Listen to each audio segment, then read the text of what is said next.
Hello everyone, कैसे हैं आप सब। चलिए, पहले तो आप सभी को बहुत बहुत बधाई कि ये जो नया बैच स्टार्ट हो रहा है उस बैच की एक शानदार शुरुआत करेंगे।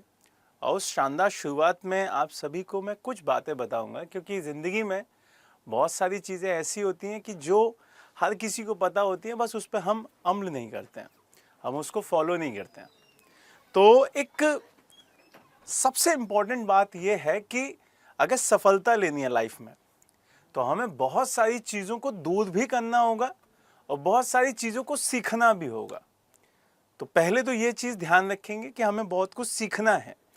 अगर हमें बहुत कुछ आता भी है, उसके बावजूद अगर इधर से कोई भी टीचर डिलीवर कुछ कर रहा है तो उसको ये मान के चलेंगे कि ये पेपर में आने वाला है, इसीलिए वो वहाँ से हमको बता रहे हैं या बता रही हैं। पहला पॉइंट। दूसरा पॉइंट, सबसे इंपॉर्टेंट चीज कि अगर यहां से कुछ कहा जाए कि ये काम आपको करना है तो उसको करिए। उसको ये नहीं कि कल कर लेंगे, परसों कर लेंगे, उसके बाद एक दिन और। जिंदगी का क्या है, ये तो बहुत लंबी है। नहीं, आज दिया गया है काम तो आज ही करेंगे, अभी सीखेंगे, अभी उसको समझेंगे, बहुत अच्छे से इस चीजों को ध्यान रखेंगे। अब दूसरी चीज कि लाइफ में कभी भी अगर आप एक सक्सेसफुल आदमी से मिलेंगे, क्योंकि आज पहली क्लास है तो इतना पढ़ाने उड़ने का ज़्यादा मसला है नहीं, सारा सब कुछ आपको पता है कि पेपर में क्या आता है, पेपर में कौन कौन सी चीज़ सबसे ज़्यादा चीज़ें पूछी जाती हैं। बस एक बच्चा क्यों बैच ज्वाइन करता है, क्योंकि वो चाहता है कि एक सही डायरेक्शन मिल जाए और सही से उसको पता चल जाए कि भाई कहाँ पे उसकी कमियाँ थी। तो मेरा नाम वैभव कौशिक है और मैं आपको ज्योग्राफी पढ़ाऊंगा, ठीक है। लेकिन आज सेमिनार है तो उसमें मैं थोड़ा सा इंट्रो दूंगा हर चीज़ के बारे में कि हमें क्या क्या पढ़ना होगा, हमारे सिलेबस में कौन कौन से सब्जेक्ट हैं, किस किस चीज़ के ऊपर हमें ज़्यादा फोकस करना होगा, ठीक है।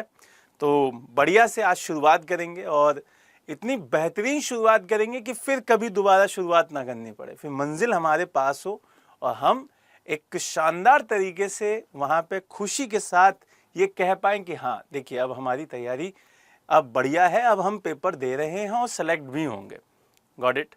तो इस पूरे सेगमेंट में, इस पूरी तैयारी में, इस पूरे सेमिनार में मैं कुछ इंपॉर्टेंट बातों पे बात करूँगा और आपको बताऊँगा कि कहाँ पे फोकस करना है और कहाँ पे बिल्कुल नहीं करना है, बिल्कुल भी छोड़ देना है, उन सब चीज़ों को छोड़ देना है, ठीक है। तो सबसे पहले तो हम सब्जेक्ट की बात करें कि हमारे एग्जाम में अगर सब्जेक्ट देखे जाए तो कौन कौन से सब्जेक्ट दिखाई देते हैं। तो सबसे पहले ज्योग्राफी, जो कि मेरा खुद का सब्जेक्ट है, वो आपको पढ़ना होगा। ज्योग्राफी के बाद आपको हिस्ट्री पे ध्यान देना होगा, इतिहास पे आपको ध्यान देना होगा। इतिहास को पढ़ने के बाद पॉलिटी, बहुत ही इंपॉर्टेंट सब्जेक्ट। अगर आप किसी भी एग्जाम को देखें, किसी भी एग्जाम पे नजर डालें तो पॉलिटी हुआ, हिस्ट्री हुआ, ज्योग्राफी हुआ, ये रीढ़ की हड्डियां हैं, इनको मजबूती से पढ़ना होगा। तो आपका राज व्यवस्था, आपका पॉलिटी तीसरे पॉइंट पे रहेगा। फिर चौथा सब्जेक्ट आपका इकोनॉमिक्स, मतलब इकोनॉमी, अर्थव्यवस्था वगैरह जब आप देखते हैं तो वहां पे बहुत अच्छे से आपको समझना होगा। वहां से आगे बढ़ेंगे तो फिजिक्स, फिजिक्स के बाद केमिस्ट्री और केमिस्ट्री के बाद आपका बायोलॉजी। ये मोटे मोटे सब्जेक्ट्स हैं आपके, ये आपके वो सब्जेक्ट्स हैं जिन पे आपको बहुत अच्छे से पकड़ मजबूत करनी है। इनके अलावा भी पेपर में बहुत कुछ पूछा जाता है।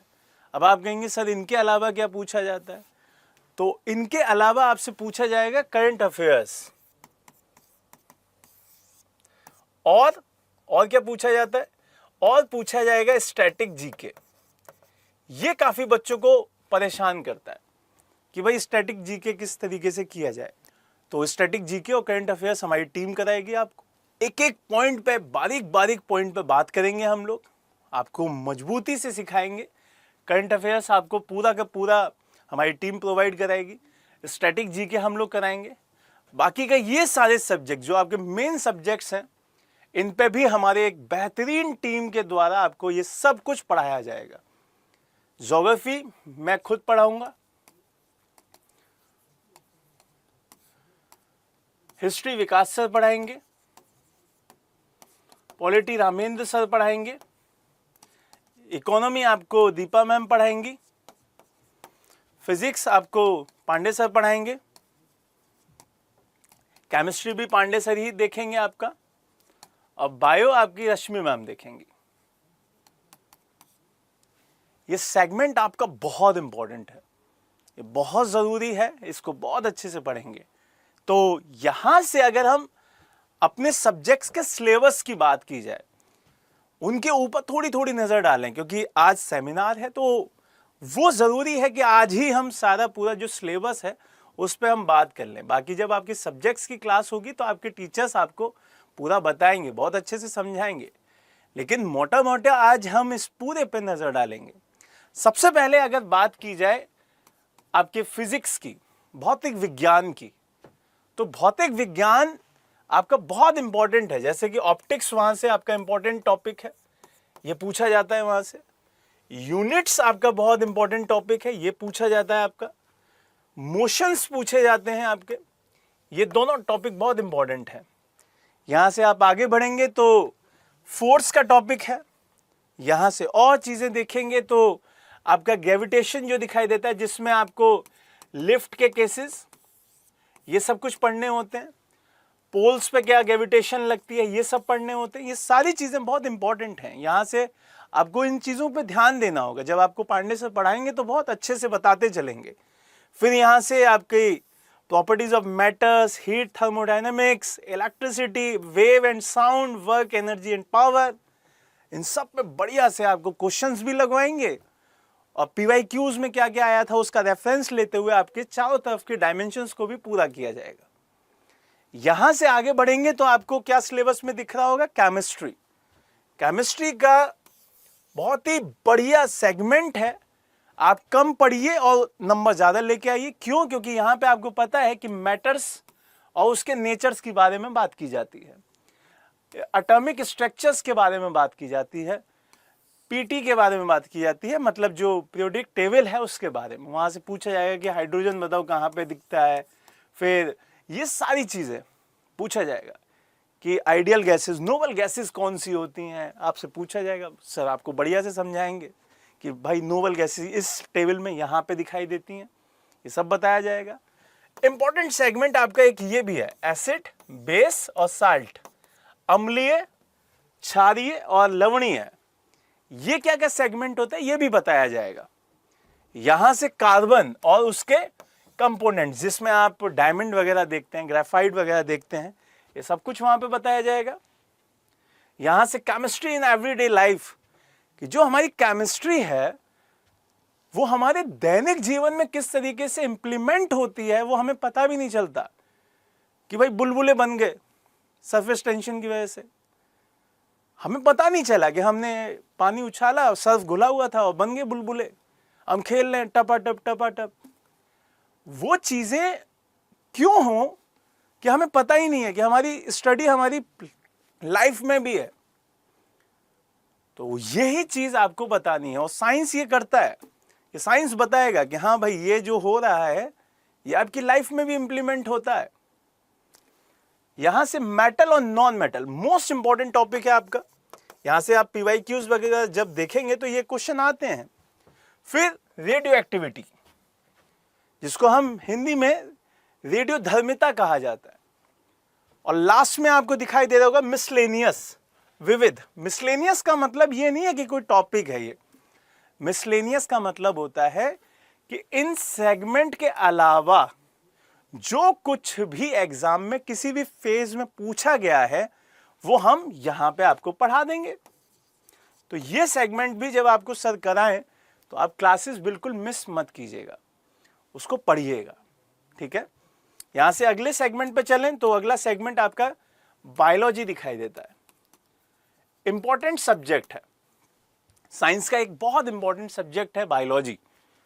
बायोलॉजी में आपको काफी कुछ ध्यान देना होगा, जिसका हर एक पार्ट एक इंपॉर्टेंट अपने आप में है। सेल, आपको पता होना चाहिए कि कोशिका क्या होती है, आपको पता होना चाहिए कि कोशिका किस चीज को कहा जाता है, उसमें आपको पता होना चाहिए कि उसका डिवीजन कैसे किया गया, विभाजन कैसे किया गया है, वहां से प्लांट किंगडम पूछा जाता है, आपका एनिमल किंगडम पूछा जाता है, जैसे जंतु विज्ञान जिसे कहते हैं, जंतु जगत की जिसे कहते हैं, उसको बढ़िया से पढ़िएगा, मैम आपको बहुत बढ़िया से समझाएंगी। फिर वहां से nutrition in animal and plant, ये चीज भी आपको समझनी होगी कि उनके अंदर न्यूट्रिशन कैसे दिखाई देता है, उनके अंदर कैसे पोषण तत्व पहुंचते हैं या उनसे हम कैसे पाते हैं, यह भी आपको सीखना होगा। यहां आगे जब चलेंगे तो ये जो सेगमेंट आपको दिखेगा, इस पे आपको बहुत फोकस देना होगा, क्योंकि ये चीज आपको एंड तक काम आएगी कि जिसे मानव शरीर की प्रणाली कहते हैं। क्योंकि हम अपने स्टडी नहीं कर सकते तो फिर मसला खराब हो जाएगा। तो उसमें हम स्केलेटन पढ़ेंगे, नर्वस सिस्टम पढ़ेंगे, एंडोक्राइन पढ़ेंगे और आपका संचार तंत्र पढ़ेंगे। इन सबको अच्छे से समझेंगे, इन सबको अच्छे से कंप्लीट करेंगे। यहां से और जो उसी के अंदर आएगा आपका रेस्पिरेटरी सिस्टम, हम सांस कैसे लेते हैं, हम किस तरीके से सांस लेते हैं, सांस छोड़ते हैं, ये सब इसी में आता है। और इसको बहुत अच्छे से हमको समझना होता है, बहुत अच्छे से इन सब चीज़ों को देखना होता है। अब जब हम खाना खा रहे हैं, सांस लेना समझ में आ गया, अब खाना खा रहे हैं और वो डाइजेस्ट किस तरीके से होगा तो वो अगले टॉपिक में पढ़ा जाता है, डाइजेस्टिव सिस्टम में पढ़ा जाता है। खाना खा लिया, डाइजेस्टिव हो गया सारा मसला चला गया। पानी पिया, यूरिन, टॉयलेट, ये सब हमें यूरिनरी सिस्टम में पढ़ना होता है, ये सब इसमें आएगा। और उत्सर्जन क्रिया, एक्सक्रीटरी सिस्टम, ये आपका इसमें आएगा। फिर उसके बाद मोस्ट इंपॉर्टेंट टॉपिक आपका डिसीजेस। हर एग्जाम में यहां से क्वेश्चन दिखाई देगा आपको, 1 नंबर यहां से कंफर्म है। तो ये चीजें आपको ध्यान देनी होगी। और ये सब आपको पता है कि हमारे एग्जाम में क्या आता है क्या नहीं आता, ये सब पता है, लेकिन बस हम उस पर फोकस नहीं करते। हम उन चीजों को बहुत लाइटली ले लेते हैं, हम उन चीजों को बहुत हंसी मजाक में टाल देते हैं कि नहीं ठीक है बाद में देख लेंगे। अरे बाद में नहीं देखना है भाई, अभी देखना है, अभी फोकस करना है, अभी हमें क्वेश्चन लगाने हैं। अभी हम उन चीजों को अगर नहीं छोड़ेंगे तो बाद में वो हमें नहीं छोड़ेगी। क्योंकि होता है ना कि अगर आप दोस्ती करना चाहते हैं किसी से तो दोस्ती फिर आप उसमें वक्त देते हैं। अगर इस सब्जेक्ट से दोस्ती करनी है तो इसको वक्त देना पड़ेगा, इसको टाइम देना पड़ेगा। ये चीजें आपको बहुत अच्छे से ध्यान देनी होगी। फिर आखिरी में फिर से मिसलेनियस, क्यों? क्योंकि टीचर है वो, एआई मशीन नहीं है, उनसे भी हो सकता है कि कुछ टॉपिक छूट जाए, तो आप उन्हें बताएं कि मैम ये छूट गया है, ये बता सकते हैं आप। और ये आपकी जिम्मेदारी है कि भाई ये चीज नहीं समझ में आई तो प्लीज आप पूछ लें, क्योंकि टीचर का भी एक दायरा है, उसका भी एक लिमिट है कि वो वहां तक ही अपनी सोच रख सकता है। लेकिन अगर आप उसको बता देंगे तो वो उस पर और आपको बताएगा और चीजें बताएगा। इसीलिए इसको रखा जाता है, हर टॉपिक में आपको रखा जाएगा मिसलेनियस, कि भाई इस डायमेंशन में भी हम आपको बता दें। क्लियर है ये बात? तो ये आपका साइंस का सेगमेंट हुआ, जिसमें हमने साइंस के सेगमेंट में तीनों चीजें देख ली, फिजिक्स, केमिस्ट्री और बायो। Got it? इसके बाद अगले सब्जेक्ट पे चलें तो यहां से मोस्ट इंपॉर्टेंट आपका हिस्ट्री, इतिहास। और इतिहास भी 3 सेगमेंट में बटा रहता है आपका, एंशिएंट हिस्ट्री, मेडिवल हिस्ट्री और आपका मॉडर्न हिस्ट्री। Got it? अब इन तीनों को आपको किस तरीके से तोड़ना है, किस तरीके से समराइज करना है, ये आपको सर बताएंगे। आपको सर बिल्कुल क्लियर, क्रिस्टल क्लियर तरीके से समझाएंगे कि भाई किस पे फोकस करना है, किसको छोड़ देना है, कौन सा टॉपिक बहुत इंपॉर्टेंट है, कौन सा थोड़ा सा कम इंपॉर्टेंट है, एग्जाम में कहां से क्वेश्चन पूछ रहे हैं, ये सर आपको बहुत अच्छे से समझा देंगे। अब टॉपिक क्या क्या है? स्टोन एज, जहां पे पत्थरों का वो जमाना था, उसकी बात की जाती है। यहां से हड़प्पा सिविलाइजेशन, ये काफी इंपॉर्टेंट सब्जेक्ट का एक टॉपिक दिखाई देता है, आईबीसी। इंडस वैली सिविलाइजेशन भी इसी को कहा जाता है, तो ये आपको अच्छे से देखना होगा। वैदिक एज, बौद्ध है, जैन, ये काफी इंपॉर्टेंट है। यहां राइज ऑफ मगध, ये बहुत इंपॉर्टेंट है। जब महाजनपद काल पढ़ रहे होंगे तो सर आपको इस पर बहुत अच्छे से जानकारी देंगे कि 16 महाजनपद कौन से थे, कौन सा कहाँ था, किस तरीके से था। उसमें से मगध में मौर्य कैसे बहुत इंपॉर्टेंट हो गया, पोस्ट मौर्य कौन से हैं, ये सब आपको समझा रहे होंगे सर। फिर वहां से गुप्ता पीरियड, ये इसको अच्छे से देखना होगा। फिर वहां से लास्ट में वर्धन एज दिखाई दे रहा होगा, तो वर्धन एज को भी समझाएंगे सर। यहां से आगे बढ़ेंगे तो हमको क्या दिखाई देगा, मिडाइवल दिखाई देगा। और मिडाइवल में बहुत एरिया है, लेकिन हमें कुछ क्या करना है, समरी को बढ़िया से कलेक्ट करके समराइज करके उसे अच्छे से समझना है।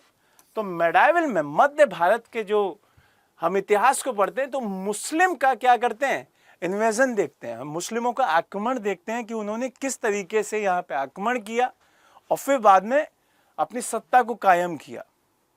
उसी के बाद मुस्लिमों के आक्रमण के बाद दिल्ली सल्तनत को पढ़ते हैं। तो पूरे मिडाइवल में काफी इंपॉर्टेंट टॉपिक यही दिखाई देता है, दिल्ली सल्तनत। और फिर तो हम जानते हैं कि दिल्ली सल्तनत के बाद एक साम्राज्य ऐसा बसा कि उसने भारत के इतिहास को बदल दिया, और वो है मुगल्स। तो हर एग्जाम में मुगल्स और दिल्ली सल्तनत से तो क्वेश्चन आता ही है। अब ये मसला आप जब देख रहे होते हैं तो ये पूरा नॉर्थ में दिख रहा होता है, तो साउथ की हिस्ट्री भी पढ़नी है। अब सर उस पर भी आपको फोकस कराएंगे कि भाई ये पढ़ना है, तो उसी को बोलते हैं विजयनगर और बहमनी किंगडम, तो वहां पढ़ाया जाएगा।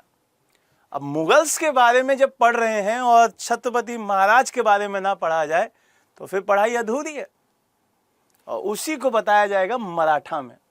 तो सर आपको मराठा भी बढ़िया से पढ़ाएंगे। यहाँ से आगे बढ़ेंगे तो मॉडर्न इंडिया की बात की जाएगी। मॉडर्न इंडिया में आपको अराइवल ऑफ फॉरेन कंपनीज, जिसको अराइवल ऑफ यूरोपियंस भी कहते हैं, वो पढ़ेंगे। एक्सपेंशन पढ़ेंगे ब्रिटिश पावर का, इकोनॉमिक पॉलिसीज पढ़ेंगे ब्रिटिशर्स की, ये सब बढ़िया से पढ़ रहे होंगे हम लोग। यहाँ से सोशल रिलीजियस रिफॉर्म्स पढ़ रहे होंगे। ये टॉपिक्स वो टॉपिक्स हैं जो आपके पेपर में पूछे जाते हैं, इनको पढ़ रहे होंगे। फिर रिवोल्ट्स पढ़ रहे होंगे हम 1857 का, 1857 की क्रांति का जिक्र अगर इतिहास में ना हुआ तो क्या हुआ, हम इसको बढ़िया से पढ़ेंगे। वहां से अगला जो सेगमेंट आता है वो एक अलग इतिहास का निर्माण कर सकता है।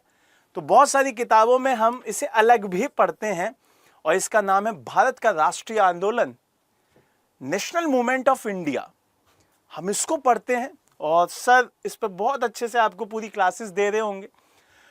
वहां से अगला जो सेगमेंट आपके पास आएगा, अगला जो सब्जेक्ट आपके पास आएगा, वो दिखाई दे रहा होगा पॉलिटी। और इसी को मेनली हम क्या कहते हैं, इंडियन कॉन्स्टिट्यूशन एंड राज्य व्यवस्था, मतलब पॉलिटी। मोटा मोटा हम इसे पॉलिटी कह सकते हैं, अच्छे से समझते हैं इसमें। बाकी का जब आपको रामेन सर इसकी क्लास स्टार्ट करेंगे तो आपको बताएंगे कि किस किस बारीक पॉइंट पे किस किस तरीके से आपको फोकस करना है। लेकिन सिलेबस में अगर देखा जाए तो संविधान कैसे बना, मेकिंग ऑफ कॉन्स्टिट्यूशन की जो हमारा संविधान है वो किस तरीके से बना, हम उस पर फोकस करेंगे। भाई संविधान बन गया, सब कुछ हो गया, फिर उसके बाद उसकी प्रियम्बल, उसकी जो प्रस्तावना है कि वो किस तरीके से रची गई, उसको किस तरीके से लिखा गया, इस पर फोकस करेंगे हम। वहां से आगे बढ़े तो हमारा जो संघ है, जो हमारा राज्य क्षेत्र है, यूनियन एंड टेरिटरीज, उनकी बात करेंगे, उनको अच्छे से समझेंगे। फिर वहां से नागरिकता की, वहां के लोगों के बारे में बात की जाएगी, सिटीजनशिप, उन लोगों को क्या अधिकार दिया गया है, फंडामेंटल राइट्स। उन अधिकारों के बाद सरकार के क्या दायित्व हैं, डीपीएसपी, डायरेक्टिव प्रिंसिपल्स। ये सब बहुत इंपॉर्टेंट टॉपिक है, बहुत इंपॉर्टेंट। यहां से इसीलिए मैंने बोला स्टार्टिंग में कि पॉलिटी, हिस्ट्री और ज्योग्राफी ये रीढ़ की हड्डियां हैं। इन पे आपको फोकस बढ़िया से करना होगा, मेहनत करनी होगी, चीजों को एकदम जो पढ़ा रहे हैं आपके टीचर उनको एकदम हूबहू आपको सीखना होगा कि यार बस ये हमको फोकस करना है। फिर यहां से फंडामेंटल ड्यूटीज कि यार भाई हमको अगर कुछ अधिकार दिए गए तो हमसे सरकार भी चाहती है, हमारा देश भी चाहता है कि हम अपने देश के लिए कुछ करें, तो उन्हें कर्तव्य कहा जाता है, ड्यूटीज कहा जाता है। यहां से मोस्ट इंपॉर्टेंट पावर प्रेसिडेंट, अगर उसके बारे में नहीं पढ़ा तो सर्वसर्वा है भाई। वो हमारे देश के संविधान में उसकी सीट जो रखी गई है प्रेसिडेंट की, वो सबसे इंपॉर्टेंट है। तो हम प्रेसिडेंट और वाइस प्रेसिडेंट के बारे में पढ़ेंगे। वहां से पार्लियामेंट के बारे में पढ़ेंगे, उसी से हमारा जो पीएम सर आते हैं चुन के, वो पार्लियामेंट का ही एक अंग है।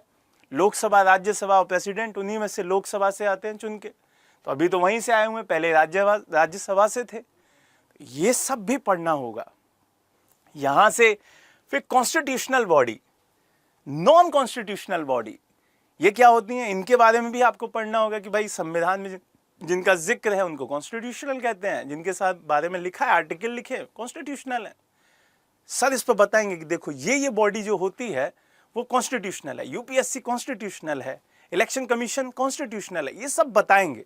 एक लिस्ट बनाएंगे, एक उसके बारे में सब कुछ जानकारी देंगे, बढ़िया से समझाएंगे, आप समझिएगा उसको, क्वेश्चंस लगाइएगा उस पर। लेकिन आपको मेहनत उनके साथ करनी होगी, उनके साथ मिलके कंधे से कंधा मिला के मेहनत करनी होगी। क्योंकि क्या होता है ना, हम मेहनत करें और आप ना करें तो फिर मसला नहीं, आप करें हम ना करवाएं वो फिर खराब।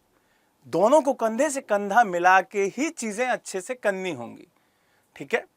वहां से अगले पे चलें तो कॉन्स्टिट्यूशन हो गया। फिर स्टेट के बारे में, अगर हम देश की कॉन्स्टिट्यूशन के बारे में सब पढ़ लिया, हमने पार्लियामेंट पढ़ लिया, तो स्टेट के बारे में भी पढ़ना होगा। वहां पे भी तो संविधान का एक विधानमंडल दिखाई देता है, लेजिस्लेचर दिखाई देती है, उसके बारे में पढ़ना होगा। वहां से आगे बढ़ेंगे तो हमको और भी कुछ टॉपिक पढ़ने होंगे, जैसे ऑफिशियल लैंग्वेज, कि भाई किस तरीके की ऑफिशियल लैंग्वेज का यूज किया जाएगा, स्टेट की क्या है, हमारे जो कॉन्स्टिट्यूशन है उसमें कौन सी भाषा है, हमारी जुडिशरी में कौन सी भाषा है, ये सब कुछ पढ़ना होगा। आगे बढ़ेंगे तो रिलेशंस, पता चला यूपी के सीएम सर ने कह दिया हम नहीं करते ये वाली पॉलिसी इंप्लीमेंट, तो क्या केंद्र सरकार जबरदस्ती करा लेगी? सड़क नहीं बनने दे रही कोई राज्य, तो क्या केंद्र सरकार नितिन गडकरी जी बनवा लेंगे?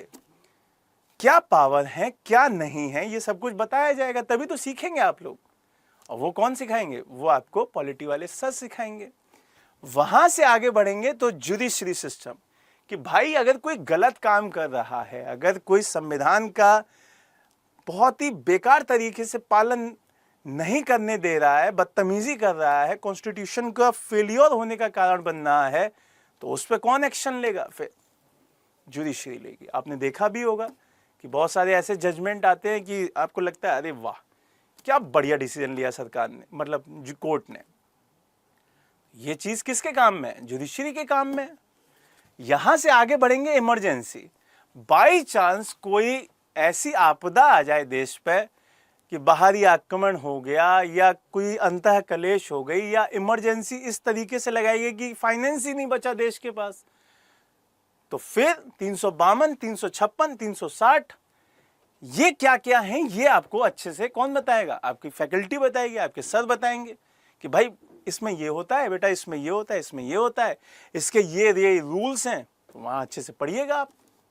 अभी मैं सिर्फ एक रूपरेखा बता रहा हूं कि हमको इन चीजों पे फोकस करना होता है।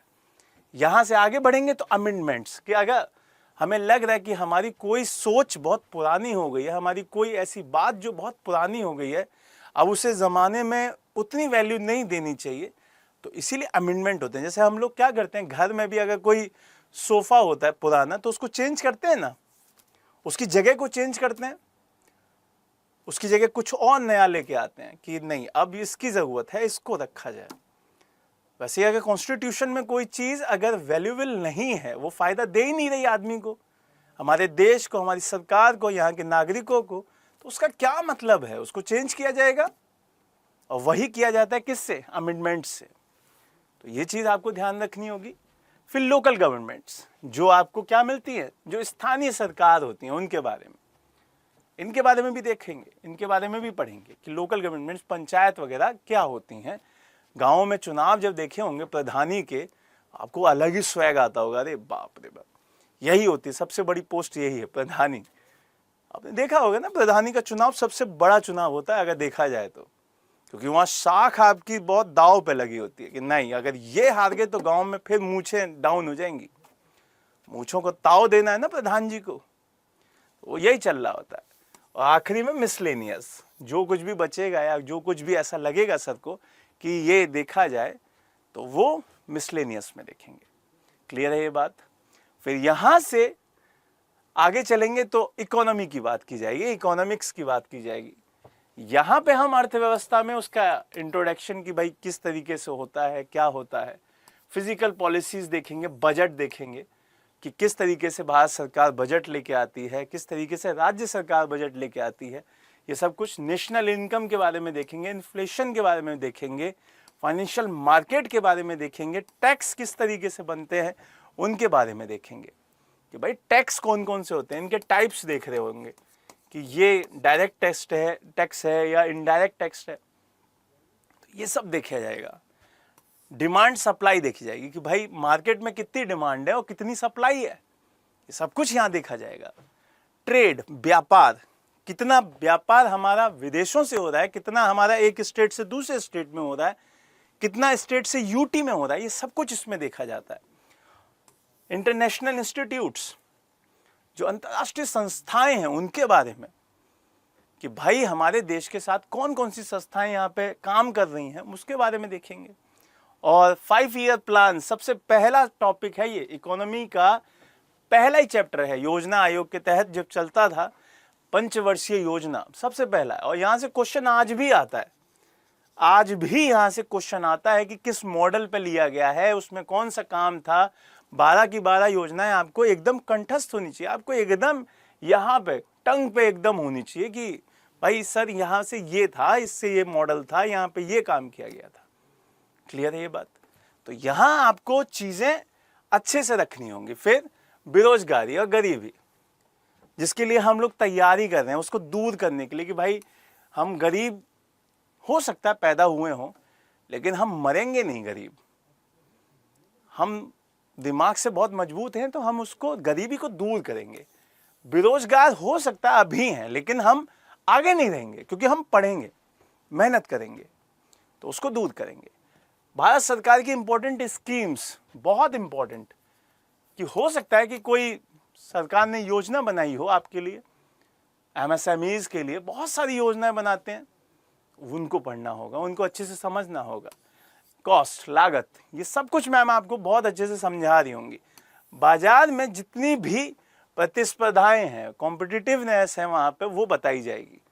और लास्ट में फिर से वही मिसलेनियस, कि कुछ अगर पेपर में कुछ नया आ रहा है तो वो भी आपको आपकी फैकल्टी क्या करेगी, समझाएगी कि भाई ये होता है, इसको यहाँ पे समझाया जाएगा। क्लियर है ये बात? यहाँ से अगले सब्जेक्ट पे चलते हैं और उस सब्जेक्ट का नाम है ज्योग्राफी। अब ज्योग्राफी मैं ही पढ़ाऊंगा आप लोगों को, ये मेरे द्वारा ही आपको पढ़ाया जाएगा और आज से ही स्टार्ट किया जाएगा आपको। तो इसमें मैं आपको बहुत सारी चीजें ट्राई करूंगा कि बहुत अच्छे से आपको मेहनत करवाऊं और अपने साथ आपको जिंदगी में भूगोल किस तरीके से पढ़ते हैं, उसको कैसे जीते हैं, आपको समझाऊं। बाकी के आपके दूसरे सब्जेक्ट्स आपकी फैकल्टी और अच्छे से पढ़ाएगी, लेकिन मैं ट्राई करूंगा कि ज्योग्राफी को आप इतना बढ़िया से जिएं कि फिर उसे कभी जिंदगी में पढ़ने की जरूरत ही ना पड़े। एक बार पढ़ेंगे, बढ़िया पढ़ेंगे। इसमें हम क्या क्या पढ़ेंगे, इंट्रो पढ़ेंगे इंडिया का, कि इंडिया कौन से लैटिट्यूड पे है, किस लोकेशन में आता है वर्ल्ड में, कहाँ कौन से नंबर पे आता है, किस जोन में आता है, कौन सी सीमाएं हैं, कौन कौन से पड़ोसी देश हैं, कौन कौन से कोस्ट हैं, ये सब कुछ यहाँ पढ़ेंगे। उसके बाद माउंटेन्स कौन कौन से आते हैं भारत में, कौन कौन से पर्वत हैं, कौन कौन सी चोटियाँ हैं, कौन कौन से पठार हैं, कौन कौन से दर्रे हैं, कौन कौन से पासेज हैं, इन सब के बारे में यहाँ पे जिक्र करेंगे। उन सेगमेंट को खत्म करने के बाद फिर रिवर्स को पढ़ेंगे, ड्रेनेज सिस्टम को पढ़ेंगे, नदियों को पढ़ेंगे, नदियों से लेक्स को पढ़ेंगे, लेक्स के साथ झरनों को पढ़ेंगे। ये सब कुछ पढ़ रहे होंगे। डेल्टा क्या होता है, दोआब क्या होता है, ये सब कुछ वहां पे पढ़ाऊंगा और दिखाऊंगा, बहुत मैपिंग के साथ समझाऊंगा कि बेटा ये होता है, इसको देखो, इसको कहते हैं, ये कहा जाता है। क्योंकि मैपिंग का खेल है, सब फोटोज का खेल है, और उसको जिएंगे, उसको बढ़िया से समझेंगे। जब आप आज क्लास लेंगे सेमिनार के बाद, तो आपको समझ में आएगा कि ये अब बढ़िया चल रहा है, और बस जिएगा उस ऐसा नहीं है कि छोड़ दें, बाद में देख लेंगे, बीओडी क्लास मिल जाएगी, ये सब नहीं। लाइव पढ़ेंगे, चीजें पूछ लेंगे, ऑन द स्पॉट पूछ लेंगे कि सर ये बता दीजिए, ये समझ में नहीं आया। बीओडी में नहीं पूछ सकते, आप अभी पूछ सकते, बाद में नहीं पूछेंगे, अभी पूछेंगे, ठीक है। वहां से फिर सॉइल के बारे में पढ़ेंगे, मिट्टियों के बारे में पढ़ेंगे कि भाई हमारी नदी जब पानी मिट्टी पे आ जाएगा तो किस तरीके से काम करेगी, उसके ऊपर कैसे एग्रीकल्चर होगी, ये सब उसमें पढ़ेंगे, उसको बहुत अच्छे से समझेंगे। किस तरीके का क्लाइमेट चाहिए, जलवायु किस तरीके की चाहिए उस एरिया में, इसको पढ़ेंगे। यहां से एग्रीकल्चर, फिर ट्रांसपोर्ट, कि खेती बहुत बढ़िया हो गई, लेकिन उस खेती को शहर तक पहुंचाने के लिए ट्रांसपोर्ट की जरूरत है, तो ट्रांसपोर्ट होना चाहिए, उसके बारे में पढ़ेंगे। ट्रांसपोर्ट से शहर पहुंच गए तो शहर से बेचने के लिए इंडस्ट्रीज होनी चाहिए, तो इंडस्ट्री पढ़ेंगे। इंडस्ट्री में पैसे बनाए, पैसे इकट्ठा किए, फिर अपने बच्चों को पढ़ाया, पढ़े लिखे बच्चे हो गए तो कुछ शहर में रहने लगे, कुछ गांव में रहने लगे, कुछ अनपढ़ रह गए, कुछ शिक्षित हो गए। ये सब कुछ जनगणना से पता चलता है। तो सेंसस पढ़ेंगे, सेंसस को बढ़िया मजबूत तरीके से कंप्लीट किया जाएगा। फिर कुछ लोग आज भी जंगलों में उनकी सुरक्षा कर रहे हैं, तो उन्हें आदिवासी कहा जाता है, तो वो ही हम पढ़ेंगे ट्राइब्स में। और क्यों रह रहे हैं वो आज भी जंगल में? क्योंकि उन्हें पता है कि अगर उन्होंने जंगल छोड़ दिए तो बहुत सारे लोग मिनरल्स के ऊपर कंट्रोल बना लेंगे, तो खनिज संसाधनों की सुरक्षा करने के लिए वो लोग कहाँ रहते हैं? आज भी जंगलों में रहते हैं, उनकी सेफ्टी के लिए रहते हैं। आपने देखा होगा ना, बहुत सारे जंगलों में ट्राइबल ग्रुप्स रहते हैं और वो पूजा करते हैं, पहाड़ों की, पर्वतों की पूजा करते हैं। रोजाना शाम को पर्वतों की पूजा करते हैं, आरती करते हैं कि ये हमको जिंदगी देता है, ये हमको लाइफ देता है, इसीलिए हम इनके पास ही रहेंगे, इनको छोड़ के नहीं जाएंगे। साउथ की मूवीज देखिए बहुत सारी, आपको एहसास होगा कि अच्छा ट्राइबल जिंदगी क्यों इंपॉर्टेंट है, इससे पता चलती है। यहां से आगे बढ़ेंगे तो बायोडाइवर्सिटी देखी जाएगी कि जैव विविधता क्या है, पूरा का पूरा जो हमारा एटमॉस्फेयर है उसमें कौन कौन सी जैव विविधता पाई जाती है, हॉटस्पॉट्स क्या होते हैं, सब कुछ समझाऊंगा। वहां से most important point, national park हमेशा पूछा जाने वाला एक सेगमेंट है, ये पढ़ेंगे कि राष्ट्रीय उद्यान क्या होते हैं, द यूनिवर्स, ब्रह्मांड। क्वेश्चंस यहां से नहीं आते, लेकिन एक बेसिक नॉलेज यहां से स्टार्ट होनी चाहिए कि ब्रह्मांड क्या होता है, गैलेक्सी क्या होती है, ये समझाऊंगा। बस छोटा सा सेगमेंट है 5-10 मिनट का, लेकिन बेसिक है, क्योंकि इंपॉर्टेंट सेगमेंट यहां से जुड़ जाता है। सोलर सिस्टम यहां से जुड़ जाता है, तो सोलर सिस्टम को समझना होगा। तो सोलर सिस्टम बहुत इंपॉर्टेंट है, यहां से क्वेश्चन पूछ लिया जाता है। और जैसे ही सोलर सिस्टम खत्म होगा तो हम देखेंगे कि रॉक्स और जो वोल्केनोज हैं, चट्टानें और ज्वालामुखी, वो किस तरीके से रिलेट करती हैं, वो किस तरीके से यहां आती हैं। फिर भूकंप कैसे आते हैं, क्योंकि आपको पता ही होगा कि जब प्लेटें टकराती हैं या दूर जाती हैं या रगड़ती हैं तो भूकंप आते हैं, और उन्हीं की तरह पानी में सुनामी आती हैं। इंपॉर्टेंट है, एक दूसरे से रिलेट है। वहां से फिर ओशियन करंट, कि ये ठंडी जलधारा है, ये गर्म जलधारा है, ये जापान से अच्छा ऐसे नीचे आती है, ये इक्वेटर की तरफ आती है, ये पोल्स की तरफ जाती है, ये सब कुछ वहां देखेंगे। ये सब चीजें आपको बहुत अच्छे से समझनी होंगी। यहां से अगला सेगमेंट है साइक्लोन्स और एंटी साइक्लोन्स, चक्रवात और प्रतिचक्रवात, उनकी डायरेक्शन क्या है, वो किस तरीके से फ्लो करते हैं, वो किस तरीके से नीचे आते हैं, कौन सा नीचे आता है, कौन सा ऊपर जाता है, ये सब कुछ वहां आपको समझाऊंगा, बहुत डेप्थ में बताऊंगा। तो ये चीजें आपको ध्यान देनी है और ये चीजें बहुत अच्छे से समझनी है। यहां से आखिरी का जो सेगमेंट बचता है वो है मैपिंग का। आप मैपिंग को कितना बढ़िया से समझते हैं, कितना बढ़िया से करते हैं, वो सबसे इंपॉर्टेंट है। तो सबसे ज्यादा जो मैं फोकस दूंगा वो मैपिंग पे दूंगा। सबसे ज्यादा मैपिंग सबसे अच्छे से करनी होगी, और हर चीज में मैप बनाएंगे, हर चीज में मैप से देखेंगे, हर चीज में आपको मानचित्रों से देखना होगा। आपके पास एक एटलस होगा, वहां पे तो देखेंगे देखेंगे, यहां पे भी देखेंगे। और लास्ट में मिसलेनियस पेपर्स लगाएंगे, उसमें कुछ अलग से टॉपिक मिलेगा तो आपको बताऊंगा, आपको समझाऊंगा। क्लियर है ये बात? तो ये सारा का सारा सेगमेंट आपको अच्छे से समझना होगा और चीजें देखनी होंगी। अब ये आपको दिख रहा होगा कैसे पढ़ें, हाउ टू स्टडी। अब ये बताने के लिए आपकी उम्र बहुत छोटी नहीं है, आप उस एज में हैं जिस एज में आपको कोई नहीं बता सकता कि कैसे पढ़ें। बट आपको मैं थोड़ी सी चीजें एक दोस्त के नाते, एक मेंटोर के नाते बताऊंगा कि आपको क्या करना है। जब आपकी क्लास हो तो उसको लाइव ही देखें, दूसरा कि लाइव देखने के साथ साथ आप अगर कुछ समझ में नहीं आता है, क्वेश्चन फॉर्म में बच गया, बाई चांस बच गया, दिमाग में फंस गया मसला, तो आप उसी टाइम क्वेश्चन पूछ लें कि सर ये प्लीज बता दीजिए, क्योंकि अगर क्लास खत्म होगी तो अगला टॉपिक फिर अगले दिन शुरू होगा, तो आप फिर वहां फंस जाएंगे। ये आप कर सकते हैं। दूसरा, आपको स्टडी करनी होगी WH फैमिली पर। अब what do mean by WH family? WH family होता है why, when, which, who, where, how और एंड में hence, proved। इस पे ओवर अगर आप पढ़ाई करेंगे तो यकीन मानिए आपका सिलेक्शन 1 साल के अंदर डेफिनेटली हो जाएगा। आप कहेंगे कि ये होता क्या है सर?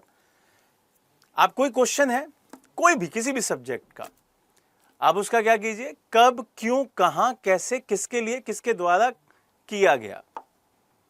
आपको जैसे ही 7-8 क्वेश्चन पता चले, जैसे मेरे बारे में पता करना है, अच्छा ये कौन सा सब्जेक्ट पढ़ाते हैं, कहां पढ़ाते हैं, किस लिए पढ़ाते हैं, कैसे पढ़ाते हैं, ये जैसे ही आप पता करेंगे आपका डेफिनेटली आपको सारी जानकारी मिल जाएगी मेरे बारे में, आप क्लियर करेंगे। अगर अकबर की बात की जाए तो अकबर के बारे में सब पता कर लीजिए कि कब पैदा हुआ, कहां पे पैदा हुआ, किसके यहाँ पैदा हुआ, किसका बेटा था, क्या क्या लड़ाई की, कहां रहता था, खत क्या क्या काम किए। ज्योग्राफी की बात करें कि चक्रवात के बारे में पता कर लें कि क्या क्या होता है, चक्रवात क्या होता है, कहां पे पैदा होते हैं, किस तरीके के होते हैं, सब कुछ वहीं पे क्लियर कीजिए भाई। ये होता है WH फैमिली का कमाल। और ये कमाल अगर आपने कर दिया कि इसी के थ्रू पढ़िए, सिलेक्शन होगा आपका, कंफर्म होगा। ये ध्यान देने वाली बातें हैं। अगर बुक्स की बात की जाए कि किताबें कौन कौन सी पढ़नी होती है, तो किताबें आप उसी तरीके से पढ़िए जिस तरीके से आपको जिंदगी भर आपके टीचर्स कहते आए हैं कि आप NCERT इसको अच्छे से पढ़िए। बाकी का जो कोचिंग संस्थान आपको दे, जैसे हम अब अगर आपसे जुड़ रहे हैं, आप हमसे जुड़ रहे हैं, तो पहले तो जो नोट्स बनवा रहे हैं, जिसको क्लास नोट्स कहा जा रहा है, उनको बहुत अच्छे से पढ़िए और NCERT के साथ रिलेट करके पढ़िए। PYQs की कोई किताब अच्छी सी उठाइए, उसके साथ रिलेट कीजिए कि अच्छा हमारे जो सर ने या मैम ने पढ़ाया क्या वो पेपर में आता है। उससे क्या होगा कि आप तैयार भी होंगे और टीचर का भी पता चलेगा कि क्या वो सही पढ़ा रहा है। ये चीज़ें बहुत ज़रूरी हैं। बाकी का एक समय पे आपको जब आपकी तैयारी थोड़ा होती जाएगी तब आपको किताबें बताई जाएंगी, अच्छा अब ये देख लो, ठीक है। तो ये चीज़ें आपको ध्यान देनी है और ये बहुत ही इम्पोर्टेंट मुद्दा है। आपको एक छोटी सी कहानी के साथ एंड करूँगा कि एक बार एक फादर अपने बच्चे को लेके आते हैं एक टीचर के पास कि आप मेरे बच्चे को बताएं कि वो कैसे पैसा कमा सकता है या कैसे अपनी ज़िंदगी में बेहतरीन ज़िंदगी जी सकता है। तो उन्होंने कहा कि ठीक है, इनको पैसा कैसे कमाना है, कितने वक्त के लिए कमाना है। तो उन्होंने कहा कि आप जैसा भी जानते हैं वैसे बता दीजिए। उन्होंने कहा कि मैं 3 मेथड जानता हूँ और तीनों को आपको मैं बता देता हूँ कि फिर आपके ऊपर है। तो उन्होंने कहा ठीक है बता दीजिए। तो उन्होंने कहा कि इसको फूलों की खेती कराओगे तो एक फिक्स अमाउंट का पैसा इसे 2-3 महीने के अंदर मिल जाएगा, और इसे फलों की खेती कराओगे तो एक अच्छा खासा अमाउंट इसे कुछ सालों के बाद मिलेगा और वो कई सालों तक मिलेगा। आपने देखा ना, आम की खेती कर लेते हैं बहुत सारे लोग, बाग लगाते हैं। तो उन्होंने कहा तीसरा भी बता ही दीजिए। तो उन्होंने कहा कि इस बच्चे को पढ़ाओ और पढ़ने के बाद ये बच्चा जिंदगी भर अपनी ज़िंदगी तो बहुत अच्छे से जिएगा, अपने फैमिली को भी बहुत अच्छे से ज़िंदगी दे पाएगा, उसको भी बहुत अच्छी ज़िंदगी सर्वाइव करवा पाएगा। तो जैसे हमारे पेरेंट्स से हमको पढ़ाया, वैसे ही आपके पेरेंट्स आपको पढ़ने के लिए सब कुछ मुहैया करा रहे हैं। तो आप अच्छे से पढ़िए, क्योंकि उन्होंने अपना काम कर दिया है, उन्होंने आपको एडमिशन दिला दिया है, उन्होंने आपके पास वो सारे के सारे संसाधन दे दिए हैं जिससे आप पढ़ सकते हैं। तो बस उनका जो होना था, उनको जो करना था, उन्होंने कर दिया। अब ये आपकी जिम्मेदारी है कि आप उसको कितना जस्टिफाई करवा पाते हैं या नहीं करवा पाते। तो आज यहीं पे फिनिश करते हैं। Bye bye, take care, God bless, जय हिंद, जय भारत।